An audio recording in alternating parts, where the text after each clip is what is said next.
Hello my dear friends. CA final results आ गए हैं और हाँ, आप सबको पता है रिजल्ट परसेंटेज इस बार बहुत कम रहा है। लास्ट कुछ अटेम्प्ट्स, कुछ एग्जाम्स के रिजल्ट्स अगर हम कंपेयर करें तो this time the result percentage is very low. But जिनके भी रिजल्ट्स नेगेटिव रहे हैं बिल्कुल भी टेंशन नहीं करना, क्योंकि आपको पता है हर कोशिश करने वाला जरूरी नहीं कि सफल हो जाए, पर हाँ, हर सफलता के पीछे राज कोशिश ही होता है। इसलिए सर, हम एक कॉम्पिटिटिव एग्जाम की तैयारी कर रहे हैं। Always try to improve yourself. And आप लोगों के पास जो अब लिमिटेड टाइम बचा है, बहुत कम टाइम है और आपके एग्जाम्स आने वाले हैं और definitely you will clear in the next exam, क्योंकि टाइम बहुत कम है और आपने अपना पूरा पूरा पॉजिटिव एनर्जी अगर लगा दी एग्जाम्स के लिए, पढ़ाई के लिए, तो माहौल हो जाएगा। और हाँ, बहुत सारे बच्चों की इंक्वायरी आ रही थी रिगार्डिंग अमेंडमेंट्स। बच्चों, इस टाइम इनडायरेक्ट टैक्स को लेके आपको बिल्कुल भी चिंता करने की जरूरत नहीं, क्योंकि अमेंडमेंट्स बहुत कम है। इनफैक्ट आप ये मान सकते हो कि ना के बराबर अमेंडमेंट्स है। केवल 2 लेक्चर्स, वो भी 1.5 आवर ईच, टोटल 3 घंटों के अंदर अंदर पूरे अमेंडमेंट, सारे अमेंडमेंट्स कवर हो गए हैं और उसका वीडियो मैं ऑलरेडी अपलोड कर चुका हूं। बहुत सारे बच्चों ने तो देख भी लिया होगा। अमेंडमेंट नोट्स भी मैंने अपनी वेबसाइट पे अपलोड कर दिए थे, आपने ले भी लिए होंगे और नहीं लिए तो आप देख लीजिएगा। मतलब आपको अमेंडमेंट की बिल्कुल भी चिंता नहीं करनी। इनफैक्ट उन 3 घंटों में मेजोरिटी ऑफ द अमेंडमेंट जो है वो क्लेरिफिकेटरी नेचर के है, कोई मेजर अमेंडमेंट है भी नहीं सर। इसीलिए बिल्कुल भी चिंता नहीं करिए, आपने अच्छे से पढ़ाई करी, आपकी तैयारी अच्छी थी, इसलिए आप एग्जाम देने जा पाए। इसलिए बिल्कुल चिंता मत करना। इनडायरेक्ट टेक्स्ट में तो बहुत कम अमेंडमेंट्स है। सेकेंड बात, बहुत सारे बच्चे भले ही जिनका फर्स्ट एग्जाम है, फर्स्ट अटेम्प्ट है May 21, या जिन्होंने November 20 में एग्जाम दिया या January 21 में एग्जाम दिया और नहीं हो पाया and they want to attempt in May 21 exams, उनका पॉइंट था सर रिवीजन लेक्चर्स कमाल कर देते एग्जाम टाइम पे, तो May 21 के लिए नए रिवीजन लेक्चर कब आ रहे हैं? अरे बच्चों, इस बार कोई अमेंडमेंट ही नहीं है यार, तो नए वीडियो का कोई सेंस ही नहीं बनता है, क्योंकि वो वीडियोस बहुत एनर्जी से बनाए हुए हैं और that will give you always a positive energy. उन्हीं वीडियोस को आप रेफर करिए। इनफैक्ट मैंने आपकी कन्वीनियंस के लिए एक छोटा सा एक वर्किंग किया है, जिसमें मैं आपको बता देता हूँ कि अमेंडमेंट्स कहाँ कहाँ है और कहाँ अमेंडमेंट नहीं है। तो revision lectures are absolutely same, जो आपने ऑलरेडी देखे हुए हैं वही देखिए। May 21 के लिए कोई टेंशन नहीं है। ओके, तो यहाँ एक छोटा सा वर्किंग मैं आपके लिए दे रहा हूँ। ये अपनी बुक का इंडेक्स है, कंटेंट है, चैप्टर वाइज बता रहा हूं कि कहां कहां अमेंडमेंट है। नो डाउट अमेंडमेंट लेक्चर्स मैं अपलोड कर चुका हूं यूट्यूब पे, डिटेल में आपको सारी चीजें वहां मिल जाएगी, पर यहां पे शॉर्ट में मैं आपको बताता हूं कि क्या अमेंडमेंट हुआ है, सो दैट आपका कॉन्फिडेंस बढ़ जाएगा। अरे यार, टेंशन फ्री इनडायरेक्ट टैक्स में तो माहौल बनेगा सर। इसलिए आप ये देखिए वीडियो, और हाँ, जो रिवीजन लेक्चर्स मैंने अपलोड किए हैं वो ही जो ऑलरेडी अपलोड किए हुए थे November 20 एग्जाम्स के लिए, वही आप देखिए। सारे अमेंडेड लेक्चर से कोई दिक्कत नहीं है, छोटे छोटे अमेंडमेंट्स है वो आप रेफर कर लीजिएगा, अमेंडमेंट लेक्चर से। ओके, देखिए बच्चों, चैप्टर 1 जो जीएसटी का है हमारा, इंट्रोडक्शन इन जीएसटी, सर उसमें कोई चेंज नहीं, केवल एक यूनियन टेरिटरी का डेफिनेशन चेंज हुआ है। यूनियन टेरिटरी का डेफिनेशन आपको पता भी होगा।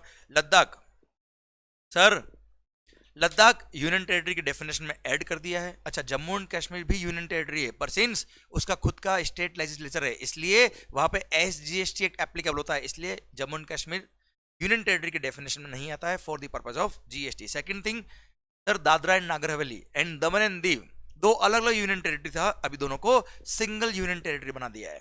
तो ये एक छोटा सा अमेंडमेंट था यूनियन टेरिटरी की डेफिनेशन में, और कोई चेंज नहीं है। चैप्टर नंबर 2 जो लेवी ऑफ जीएसटी है, बच्चों इसमें भी केवल और केवल एक अमेंडमेंट है और कोई अमेंडमेंट नहीं है, और वो अमेंडमेंट भी शेड्यूल 2 जो हमने पढ़ा हुआ है। शेड्यूल 2 उसका para 4 which is regarding business assets, उसका क्लोज ए और क्लोज बी, उसमें लिखा हुआ था वेदर और not for a consideration. Same words were used in clause A as well as clause B. ये वर्ड्स डिलीट कर दिए। कौन से वर्ड्स? वेदर और नॉट फॉर अ कंसिडरेशन। वैसे देखा जाए तो इन वर्ड्स के डिलीट होने से कोई इंपैक्ट नहीं आया है, कोई अमेंडमेंट नहीं आया है, जस्ट क्लेरिफिकेशन के पर्पज के लिए इन वर्ड्स को डिलीट किया है, क्योंकि कोई ट्रांजेक्शन सप्लाई है कि नहीं है वो तो आपको सेक्शन नंबर 7 सब सेक्शन 1 ही डिफाइन करेगा।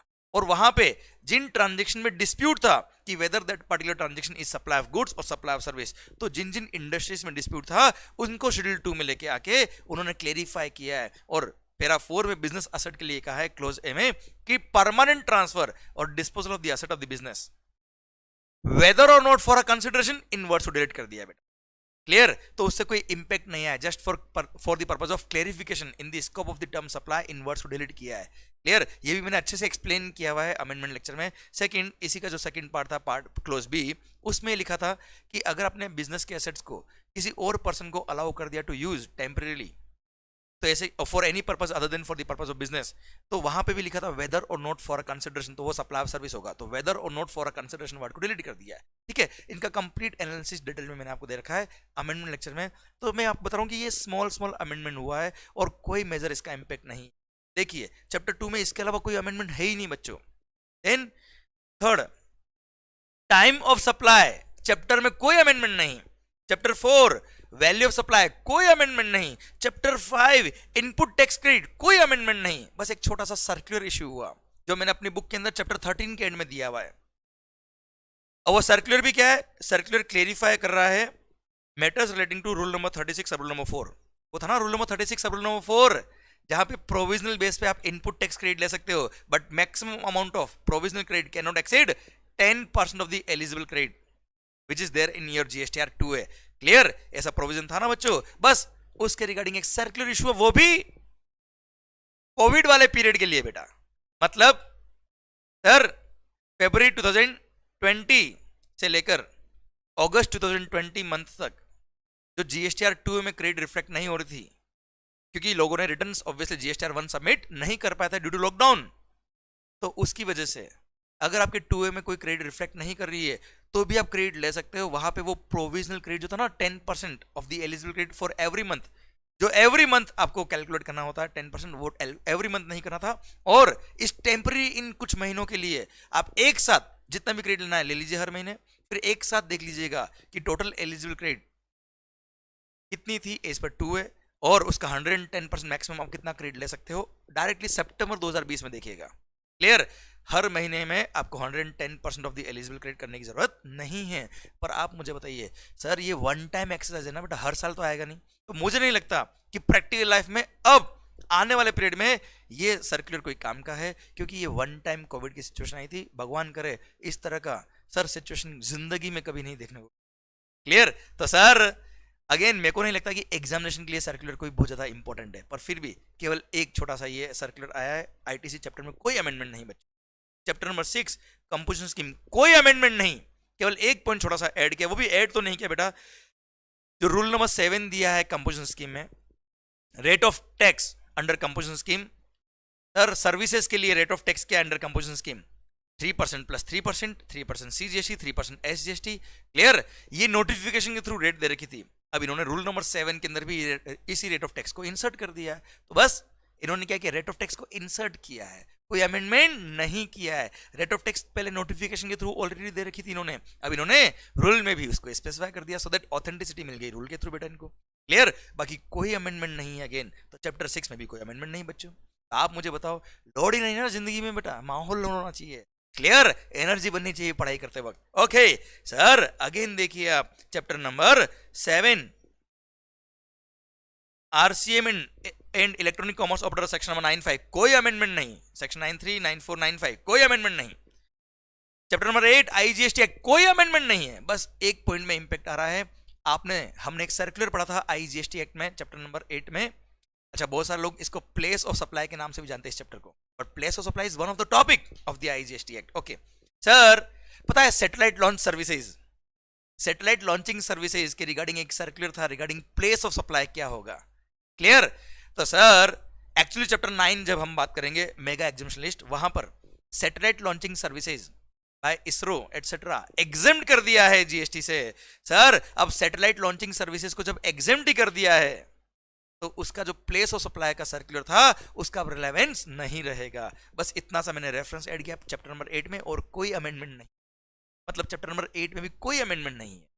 क्लियर? समझे? देखिए मैंने यहाँ लिखा है सैटेलाइट लॉन्चिंग सर्विसेज एग्जेम्प्ट कर दी है, इसलिए उस सर्कुलर का अब कोई रिलेवेंस नहीं रहा। Okay clear? फिर पॉइंट नंबर 9। अच्छा बच्चों, वापस से बता रहा हूं, ये केवल और केवल वीडियो जो रिकॉर्ड कर रहा हूं केवल और केवल आपका कॉन्फिडेंस बढ़ाने के लिए कि अमेंडमेंट्स कुछ भी नहीं है।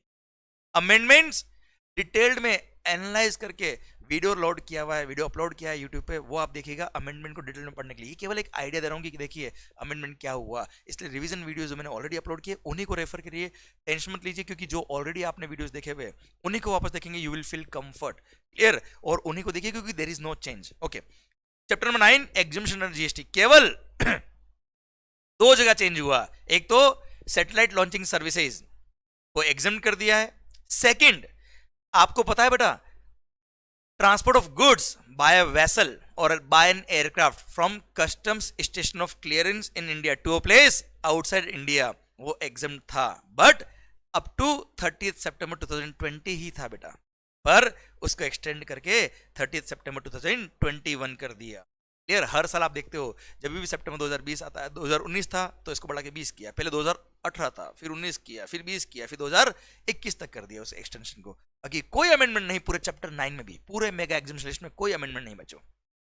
चैप्टर 10 रजिस्ट्रेशन टीडीएस टीसीएस, पहली बात तो TDS and TCS no amendment, registration technically no amendment, केवल प्रोसीजर ऑफ रजिस्ट्रेशन के अंदर जो आधार ऑथेंटिकेशन के रिगार्डिंग जो प्रोविजन थे उसमें हल्का सा चेंज किया है कि जब आप रजिस्ट्रेशन के लिए अप्लाई करते हो तब आपको आधार ऑथेंटिकेशन करवाना पड़ता था, पर अभी ये बोल दिया कि आपको choice the, you can opt for Aadhaar authentication, और आप चाहे तो आधार ऑथेंटिकेशन के लिए ऑप्ट नहीं करे तो भी चल जाएगा, पर ऐसे केस में physical verification of the premises करवाना पड़ेगा बिफोर गेटिंग रजिस्ट्रेशन, अगर आधार ऑथेंटिकेशन के लिए ऑप्ट नहीं किया तो। और हल्के से माइनर चेंजेस किए प्रोसीजर ऑफ रजिस्ट्रेशन में रिगार्डिंग आधार ओनली, क्लियर, बाकी पूरा चैप्टर में कोई अमेंडमेंट नहीं। Again sir chapter number 11 payment of tax, एक बहुत ही सुंदर अमेंडमेंट हुआ है बच्चों, बहुत सुंदर शानदार, which was required by the industry.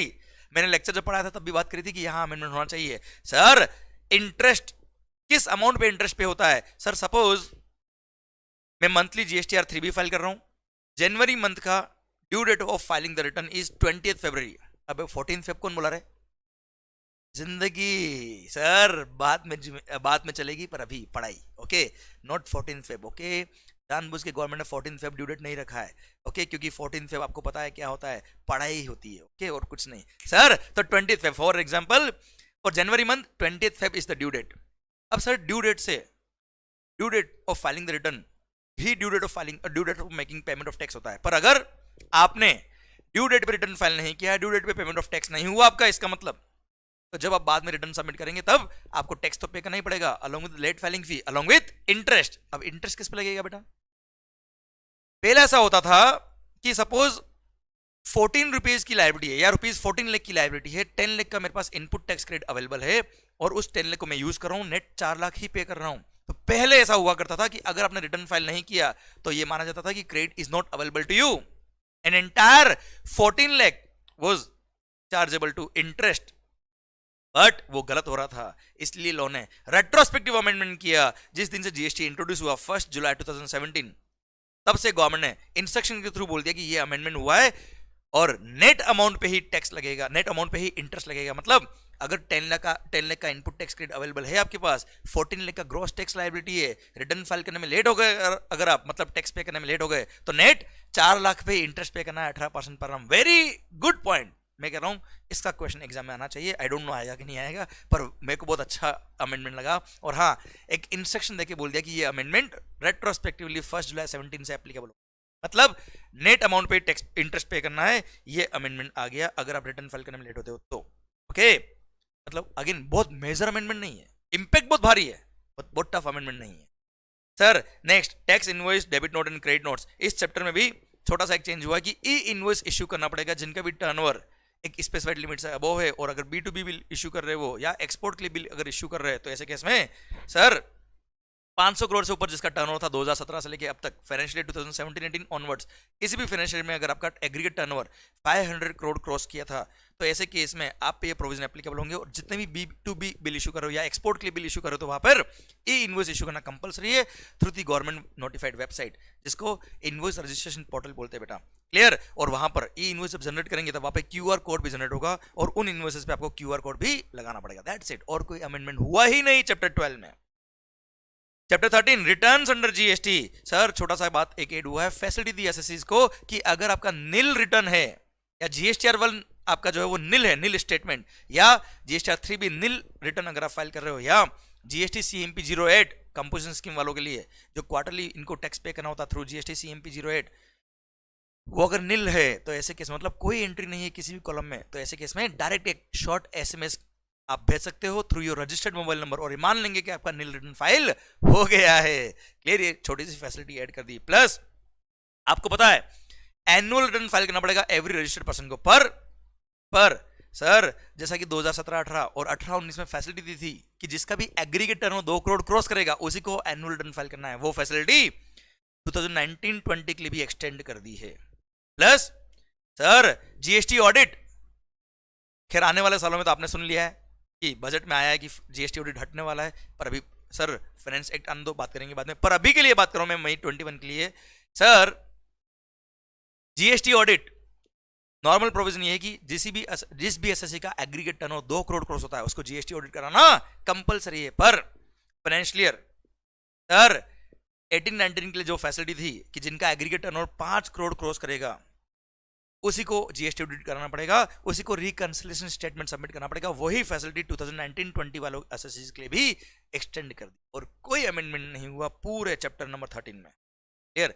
Chapter number 14 refunds under GST, बच्चों केवल एक छोटा सा सर्कुलर ऐड हुआ है कि आप जब भी इनपुट टैक्स क्रेडिट का रिफंड क्लेम करते हो, भले वो जीरो रेटेड सप्लाई के केस में करो या इन्वर्टेड ड्यूटी स्ट्रक्चर के केस में करो, आपको रिफंड मिलेगा उसी आईटीसी का मिलेगा which is getting reflected in your GSTR 2A। अगर कोई क्रेडिट आपके जीएसटीआर 2A में ही रिफ्लेक्ट नहीं हो रही है तो you can't claim the refund of that credit. Clear, बस एक छोटा सा circular add. Then assessment chapter 15 no amendment, chapter 16 no amendment, chapter 17 no amendment. बस सिंस इसमें अकाउंट्स एंड ऑडिट वाली बात भी आती है बेटा, तो ऑडिट वही पॉइंट कि जिसका भी एग्रीगेट टर्नओवर 5 करोड़ क्रॉस करेगा उसी को ऑडिट करानी है जीएसटी की sir for the financial 2019-20 also. यही पॉइंट मैंने यहाँ पे रिपीट किया है और कोई चेंज नहीं है। Chapter number 18 inspection search seizure and e-way bill. पहली बात तो इंस्पेक्शन सर्च सीजर में कोई अमेंडमेंट नहीं, ईवे बिल में एक छोटा सा पॉइंट ऐड किया है कि सर आपको पता है रूल नंबर 138A कि ड्राइवर जो person incharge of the conveyance होता है उसको क्या क्या डॉक्यूमेंट साथ में कैरी करने होंगे, तो सर टैक्स इनवॉइस भी रखना पड़ता है और ईवे बिल भी रखना पड़ता है उसको। पर if tax invoice has been issued as per sir provisions under rule number 48 sub rule number 4, मतलब वहां पे अगर ई इनवॉइस इश्यू किया था आपने तो ऐसे केस में आप केवल इलेक्ट्रॉनिक फॉर्म में वो क्यूआर कोड रखेंगे या ई इनवॉइस रखेंगे तो भी चल जाएगा, आपको टैक्स इनवॉइस फिजिकली रखने की जरूरत नहीं। बस छोटा सा पॉइंट ये ऐड। और ईवे बिल के अंदर एक छोटा सा पॉइंट और ऐड किया है रूल नंबर 138E, जहां पे लिखा था ना बेटा कि अगर 2 कॉन्जिक्यूटिव टैक्स पीरियड के लिए अगर आपने रिटर्न फाइल नहीं किया या जीएसटीआर 1 फाइल नहीं किया या सीएमपी 08 फाइल नहीं किया तो ऐसे केस में उन लोगों के लिए सर ईवे बिल जनरेट नहीं हो पाएगा। अब ये रेस्ट्रिक्शन वो कोविड वाले पीरियड के लिए, कोविड वाला पीरियड मतलब 20 मार्च 2020 से 15 अक्टूबर 2020 के लिए वो रेस्ट्रिक्शन हटा दी थी क्योंकि वहां पर बहुत सारे लोगों के लिए रिटर्न फाइल करना पॉसिबल नहीं था ड्यू टू लॉकडाउन। क्लियर, तो कोई खास कोई चेंज नहीं है, कोई अमेंडमेंट ही नहीं। इनफैक्ट सर इसको अमेंडमेंट नहीं बोलते बच्चों। Then chapter 19 demand and recovery, sir section number 73 and 74 show cause notice serve करना होता है। वहां पर एक प्रोविजन था पहले कि अगर आप किसी भी एसएससी को शोकोज नोटिस सर्व कर रहे हो, ऑफिसर प्रॉपर ऑफिसर अगर किसी भी एसएससी को शोकोज नोटिस सर्व कर रहा है अंडर सेक्शन नंबर 73 और 74 तो officer shall serve a pre notice consultation, pre notice communication to the SSC. Clear, मतलब शोकोज नोटिस सर्व करने से पहले officer is bound to issue a pre notice communication to the SSC requiring him कि भाई हम आपको ये show cause देने वाले हैं, क्या आपको उससे पहले ही मैटर सेटल करना है, क्या आजा और मैटर खत्म कर। Clear, so officer was bound to issue the pre notice communication to the SSC before service of show cause notice whether it is in section number 73 और 74।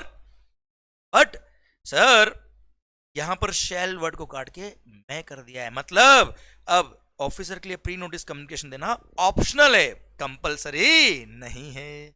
और पूरे चैप्टर में कोई अमेंडमेंट नहीं है। फिर चैप्टर 20, 21, 22, 23 कोई अमेंडमेंट नहीं भाई। 24 में भी कोई अमेंडमेंट नहीं है। एक छोटा सा सेक्शन ऐड किया है, section number 168, section number 168A, वो कहता है कि अगर force majeure means conditions beyond the control means war हो जाए, एपिडेमिक हो जाए, ये पैंडेमिक सिचुएशन आई which is not in our control, उसकी वजह से अगर कुछ ड्यू डेट्स एसएससी फुलफिल नहीं कर पाएगा, डिपार्टमेंट फुलफिल नहीं कर पाएगा, तो सेंट्रल गवर्नमेंट को पावर दे दिया कि वो चाहे तो ड्यू डेट ऑफ कंप्लायंस को शिफ्ट कर सकता है। बस इतना पावर ऐड किया है 168A के सेक्शन के थ्रू, क्योंकि जब पेंडेमिक आया था तभी सेक्शन की बहुत जरूरत थी, ड्यू डेट ऑफ कंप्लायंस को एक्सटेंड करने की जरूरत थी, तो ये सेक्शन इंसर्ट करके ड्यू डेट बढ़ाने का पावर दे दिया गवर्नमेंट को। दैट्स इट, और कोई चीज नहीं। तो आप मुझे बताओ, पूरा जीएसटी खत्म हो गया रे, कोई मेजर अमेंडमेंट दिखा आपको? नहीं, तो घबराते क्या हो? क्लियर सर, आपको बिल्कुल चिंता नहीं करना। और हाँ, आपको पता है, whenever your concepts are clear, मैं तो कह रहा हूं लॉ में अगर अमेंडमेंट आ भी जाए, मेरी गारंटी आप बहुत अच्छे से समझ जाएंगे, क्योंकि हमने कोई भी प्रोविजन को रटा नहीं है, याद नहीं किया है, हमने समझा है, प्रैक्टिकली चीजों को देखा है। तो जब तक आप चीजों को समझ के पढ़ते हो बच्चों, आपको कभी दिक्कत नहीं। ये तो अमेंडमेंट नहीं है बोल रहा हूं, मैं तो कह रहा हूं अमेंडमेंट आ भी जाए तो भी चिंता नहीं करना। क्लियर? आइए देख लेते हैं कस्टम में भी कुछ है क्या changes. Sir chapter 25 definition and types of duties, no amendment. 26 no amendment. 27 importation and exportation, sir केवल एक छोटा सा पॉइंट, 2 पॉइंट एड हुए। डेफर्ड पेमेंट ऑफ ड्यूटी का जो फैसिलिटी होता है बेटा, जो authorised economic operator tier 2 and tier 3 वालों को अवेलेबल था, वो sir authorised public sector undertaking को भी अवेलेबल करा दिया, और उसको भी डिफाइन किया, उसकी डेफिनेशन दे रखी पूरी। प्लस एक इनको क्या था, डेफर्ड पेमेंट सिस्टम अगर ऑप्ट करना तो इनको कम्युनिकेट करना पड़ता था, परमिशन लेनी पड़ती थी कमिश्नर से, वो अब लेने की जरूरत नहीं है। बस छोटा सा ये चेंज हुआ है, डिटेल में मैंने दिया है वीडियो अमेंडमेंट लेक्चर के अंदर। प्लस एक और सेक्शन ऐड किया है, section number 51B, electronic duty credit ledger. जैसे आपने पढ़ा है जीएसटी के अंदर इलेक्ट्रॉनिक कैश लेजर और इलेक्ट्रॉनिक ड्यूटी क्रेडिट लेजर, ऐसे ही इलेक्ट्रॉनिक कैश लेजर का सेक्शन तो ऑलरेडी इंसर्ट कर दिया था गवर्नमेंट ने, सेक्शन नंबर 51A, और कस्टम्स के अंदर अभी एक और ड्यूटी क्रेडिट लेजर का सेक्शन भी ऐड कर दिया है, पर अभी इसको इंप्लीमेंट नहीं किया है। You know, customs automated systems customs department धीरे धीरे लॉन्च कर देगा, तो उसके लिए सर जो भी आपको रिफंड मिलता है, रेमिशन मिलता है, जो भी स्क्रिप्ट्स वगैरह मिलती है, या कोई और फाइनेंशियल बेनिफिट अगर आपको मिल रहा है, तो गवर्नमेंट नोटिफाई करेगा बाद में कि ये सब बेनिफिट्स आपके इस इलेक्ट्रॉनिक ड्यूटी क्रेडिट लेजर में सर डिपॉजिट कर दिए जाएंगे, और जब आप टैक्स पे करने जाएंगे तब इस फंड को आप यूज कर सकते हो for payment of tax etcetera. Clear? तो ये फंडामेंटल इंट्रोड्यूस कर देगा government by issue of notification, पर पावर दे दिया गवर्नमेंट को सेक्शन नंबर 51B के थ्रू। तो अभी तक ये सेक्शन में से एप्लीकेबल नहीं हुआ, बस सेक्शन इंसर्ट कर दिया। तो अगेन कोई मेजर अमेंडमेंट नहीं है, कोई चेंज नहीं है। Sir 28 value of goods, no change. Duty drawback, no amendment, बस एक छोटा सा इंस्ट्रक्शन ऐड किया कि जब भी ब्रांड रेट या special brand rate government fix करता है, तो कुछ गुड्स पर national calamity and contingency duty भी लगता है। तो while fixing the duty drawback rate under brand rate और स्पेशल ब्रांड रेट, इस एनसीसीडी के इफेक्ट को भी ध्यान में रखा जाए, along with the other incidents of the other duties। Clear? मतलब कुल मिला के ब्रांड रेट हो या स्पेशल ब्रांड रेट हो, सारी कस्टम्स ऐड होती है, सारी टाइप ऑफ एक्साइज ऐड होती है, और भले वो एनसीसीडी हो या एजुकेशन सेस हो, क्लीन एनर्जी सेस हो, कोई भी टैक्सेस हो, सबको ऐड करके फिर ब्रांड रेट और स्पेशल ब्रांड रेट फिक्स करी जाएगी। क्लियर? डन, मतलब कोई अमेंडमेंट नहीं। 30 baggage postal articles stores, no amendment. 31 classification goods, no change. Exemption, refunds, audit and verification, no amendment. FTP, chapter number 33, no amendment. Chapter number 35, no amendment. Chapter number 34, FTP का जो chapter है उसमें 2 छोटे से amendment हुए। First, sir आपकी प्यारी सी जो एक स्कीम थी MEIS, merchandise exports from India scheme duty credit script, भाई साहब विड्रॉ हो गई है with effect from 1 January 2021, withdrawn.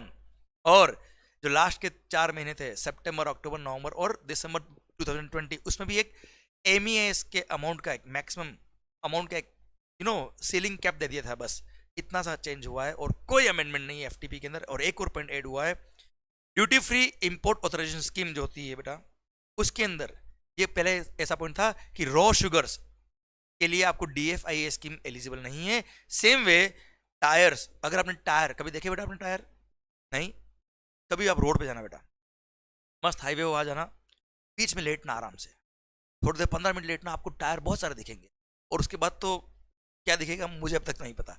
Clear? तो सर अगर आपने टायर इंपोर्ट किया तो उसके लिए भी duty free import authorisation scheme नहीं मिलेगी। तो सर रॉ शुगर और टायर के लिए DFIA स्कीम नहीं, बस ये ही चेंजेस थे। इसके अलावा पूरे इनडायरेक्ट टैक्स में कोई अमेंडमेंट ही नहीं है, तो कहाँ घबराने की जरूरत। क्लियर? सो अच्छे से पढ़िए, अमेंडमेंट लेक्चर्स देखिए, डिटेल्ड में अमेंडमेंट्स आपको वहां मिल जाएंगे, प्लस जो रिवीजन लेक्चर्स मैंने ऑलरेडी अपलोड किए हुए हैं उन्हीं को देखना कंटिन्यू रखे और सर माहौल बनाते जाए। और yes sir, full of positive energy से आप आगे बढ़ते जाओ, क्योंकि जब तक आप पॉजिटिव एनर्जी से कोशिश कर रहे हो definitely success is on the way, आएगी, आज नहीं तो कल सर सक्सेस हमको मिलेगी और डेफिनेटली मिलेगी। All the very best, love you all. आप चाहे तो जो मैंने यहां लिखा है उसका चाहे तो आप फोटो क्लिक कर लीजिए, so that it will be a summary for you all guys regarding all the amendments in the respective chapters. इसका एक फोटो क्लिक कर दीजिए आप, माहौल बन जाएगा आपको। मैं एक काम करता हूं, आपको शायद मेरी शक्ल पसंद नहीं आ रही थी, कोई बात नहीं, ये भी हमारे पास है। ओके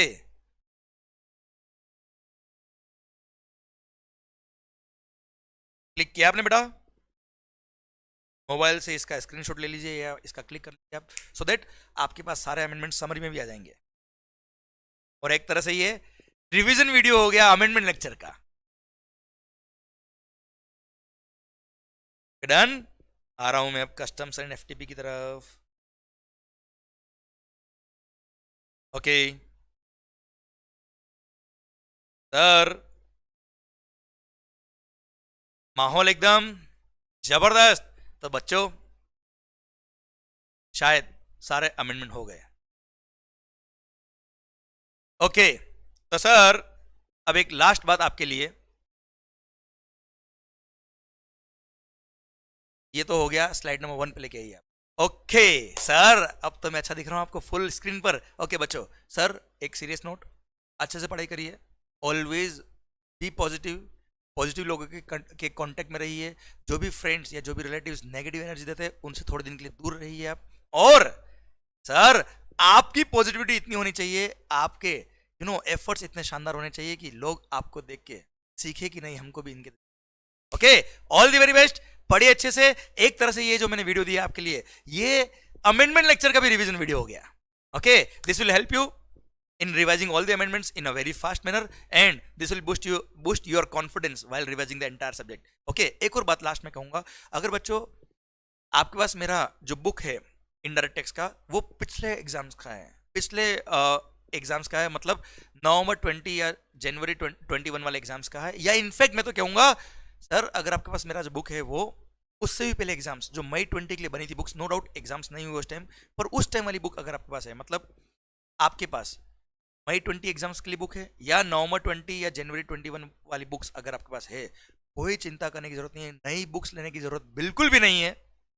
मैंने अमेंडमेंट नोट्स, मतलब ये जितने भी अमेंडमेंट्स मैंने अभी आपको समझाया है, बताया है, इनफैक्ट समझाया तो मैंने अमेंडमेंट लेक्चर के अंदर है, मैंने अमेंडमेंट नोट्स, मेरी जो बुक है मेन बुक, उसके जिन जिन पेजेस पे चेंजेस हुए उन सब पेजेस को स्कैन करके अपनी वेबसाइट ymconcept.com पे अपलोड कर रखा है। इनफैक्ट केवल मेन बुक की नहीं, समरी बुक में भी जहां जहां अमेंडमेंट हुए हैं, क्योंकि समरी बुक में भी चेंजेस हुए होंगे बेटा, वो सब पेजेस का स्कैन करके मैंने वहां अपलोड किया हुआ, प्लस क्वेश्चनर में भी जहां चेंजेस हुए वो भी मैंने आपके पेजेस स्कैन करके अपलोड कर दिए वेबसाइट पे, तो आप उनको देख सकते हो अच्छे से, अपनी बुक में इनकॉर्पोरेट कर लेना, इजीली आपका काम हो जाएगा। बहुत कम अमेंडमेंट्स है, टेंशन बिल्कुल नहीं लेना, क्योंकि सर अगर पढ़ेगा इंडिया तभी तो बढ़ेगा India. All the best, thank you.